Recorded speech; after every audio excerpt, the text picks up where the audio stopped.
Viewers, আমরা এখন জমিদার বাড়ির ভিতরে প্রবেশ করছি। এটা হচ্ছে প্রবেশদ্বার, এটা হচ্ছে গেট, মেইন যে গেট।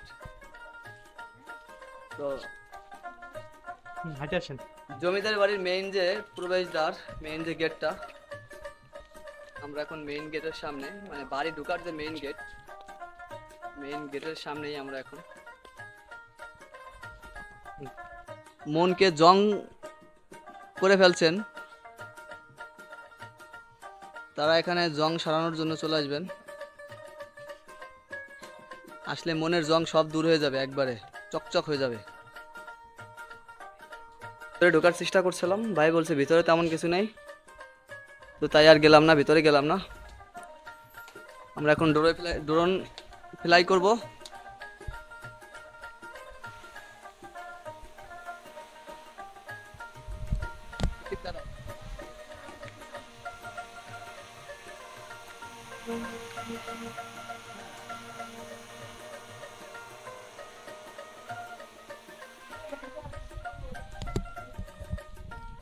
এখন আমাদের ড্রোনের মাধ্যমে পুরো জমিদার বাড়ি দেখানো হবে। আসো ম্যাডাম, কি আজকে মন ভালো তো?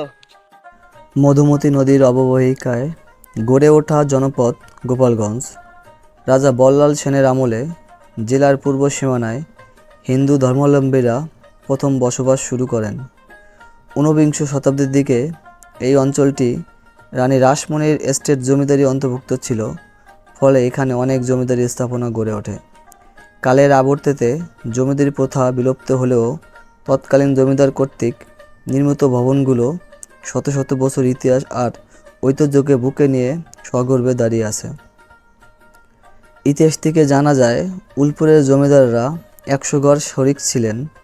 ১৯০০ শতকে জমিদার প্রীতিচন্দ্র রায় প্রায় ২০০ একর জায়গা জুড়ে উলপুর জমিদার বাড়ি প্রতিষ্ঠা করেন।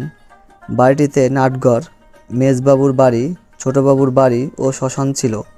কিন্তু ১৯৪৭ সালে দেশ বিভাগের পরে তার পরিবার কলকাতা চলে যায়। বাড়িটি চলে যায় সরকারি খাস খতিয়ানে। কথিত আছে এক সময় এই জমিদারের বাড়ি সামনে দিয়ে জুতা খুলেও ছাতি বন্ধ করে চলাফেরা করতে হতো। সাধারণ মানুষের জন্য বিচার ও জেলখানা ছিল। এটা আছে জমিদার বাড়ির পাশেই একটা দুর্গা মন্দির আছে, দুর্গা মন্দিরের পাশে এটা। তো অত্যন্ত সুন্দর, আসলে দেখলে মন প্রাণ জুড়ায় যায়। যারা যারা আপনারা এখনো এখানে আসেননি, এখানে চলে আসবেন প্রিয়জনদের নিয়ে, মা বাবা ভাই বোন বা ফ্যামিলি নিয়েও আসতে পারেন, কোনো সমস্যা নেই।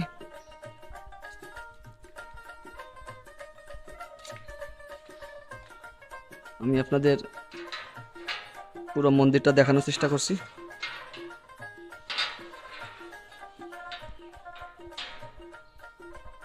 সো আপনারা দেখতেই পারছেন পুরো মন্দিরের ভিউটা। এটা হচ্ছে শ্রী শ্রী দুর্গা মায়ের মন্দির। ভিউয়ার্স, কি আর বলবো, আসলে এখানকার দৃশ্য মুখে বলে বোঝানো যাবে না। এটা এতটাই সুন্দর, আসলে দেখার মতো। মনে হচ্ছে আমি স্বপ্নের জগতে আছি ভিউয়ার্স।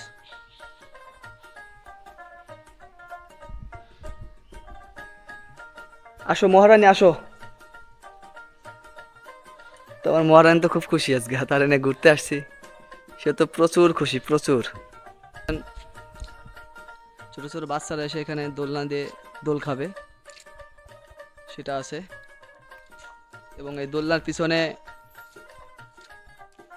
একটা হাতি, হাতির মূর্তি, সুন্দর সুন্দর ফুল গাছের চারা এখানে রোপণ করা আছে। আর তার পাশেই বাথরুম টয়লেট আছে। যারা এখানে ঘুরতে আসবেন তাদের জন্য মনে হয় এটা।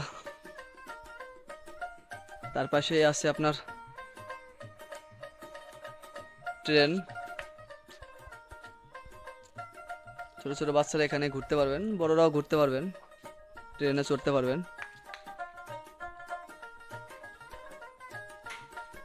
আরো অনেক জিনিসপত্র আছে।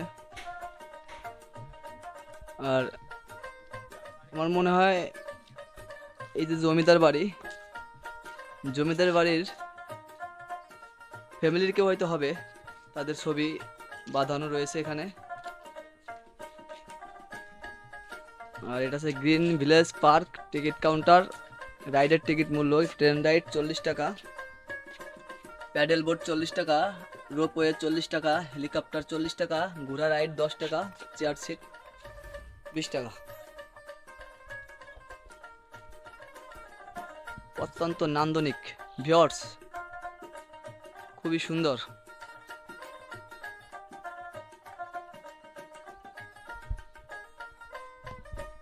যখন কেবল কার রাইড দিচ্ছি, সাথে আমার মহারানী আছে। এটা হচ্ছে একটা পুকুরের ভিতর, এপার থেকে ওপার যাওয়া যাবে আর কি। তো জীবনের প্রথম খুব ভালোই লাগতেছে। আমার মহারানীর একটু ভয় ভয় করতেছে। তোমার ভয় লাগতেছে? ভয় নাই, আমি আছি না। আমি পাশে থাকলে তোমার ভয় লাগে? না না না, আমি পাশে থাকলে তার কোনো ভয় লাগে না। আর আপনাদের পিছনে ক্যামেরাটা দেখানোর চেষ্টা করছি, দেখেন। এটা হচ্ছে আপনার পুরো পাড়টা, পুকুর পাড়টা। এপার থেকে আমরা ওপারে যাচ্ছি, আবার ওপার থেকে আমরা এপারে আসবো। তো ভিউয়ার্স, ইতিমধ্যে আমরা চলে আসছি। আমরা এখন নামবো। ভাই খুলে দেন, খুলে দেন। খুবই সুন্দর লাগছে, খুবই ভালো লাগছে।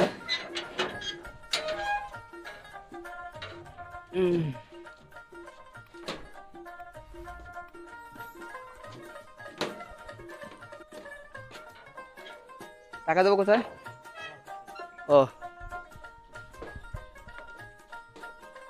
দুজনে কত টাকা? তো ভিউয়ার্স, এই যে আমরা যেটা রাইড করছি, এটা হলো এক একজন প্রতি 40 টাকা। মানে এক একজন উঠছি, এক একজন হলো 40 টাকা, দুজনে 80 টাকা।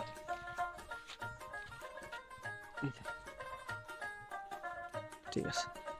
আচ্ছা, ওইটা রাইড কত?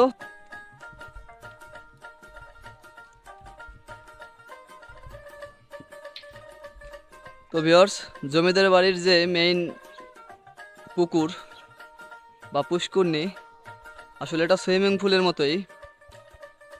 তো আপনাদের সেটা দেখাচ্ছি। আর এই যে বোট রাইড, এটা হলো 40 টাকা এক একজন। মিনিট হচ্ছে 20 মিনিট, এক একজন 20 মিনিট রাইড করতে পারবেন। এটা হচ্ছে বোট রাইড। আমাদের সময় খুব কম, যার কারণে আসলে আমরা রাইড করতে পারছি না। আমরা এখন বেরোয় যাব, যার কারণে আসলে রাইড করতে পারলাম না। তো নেক্সট কোনো দিনও হয়তো রাইড করব, সেদিনে আপনাদের ভিডিও তুলে ধরার চেষ্টা করব। ভিউয়ার্স, যারা যারা এখানে আসবেন, আসলে গোপালগঞ্জ থেকে কিভাবে আসবেন,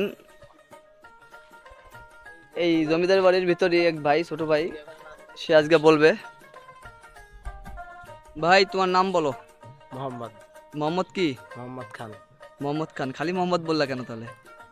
ঠিক আছে, বলিস। যাই হোক ভাই, ভাইয়ের নাম হচ্ছে মোহাম্মদ খান। আচ্ছা ভাই, এই দর্শনার্থীরা যারা এখানে আসবেন, আসলে গোপালগঞ্জ থেকে কিভাবে আসবেন? গোপালগঞ্জ থেকে উলপুরের গাড়ি আছে, উলপুর ব্রিজের ওই পাশে নামতে হবে। ওখান থেকে 10 টাকা ভাড়া দিয়ে আমাদের উলপুর জমিদার বাড়ি বললেই তারা নামায় দেবে। ওই যে মালিক, এই জমিদার বাড়ির যে মালিক, এই মালিকের নাম কি? মালিকের নাম আছে মিনাল কান্তি রায় চৌধুরী পাপা। ও আচ্ছা, এনার বাড়ি কি এখানে? ওনার বাসা এটাই। ও, ওনার বাসাটা, উনি কি এখানেই থাকে? এখানে সবসময় থাকে না, মাঝে মধ্যে আসে। তো উনি থাকেন কোথায়? গোপালগঞ্জ শহরে।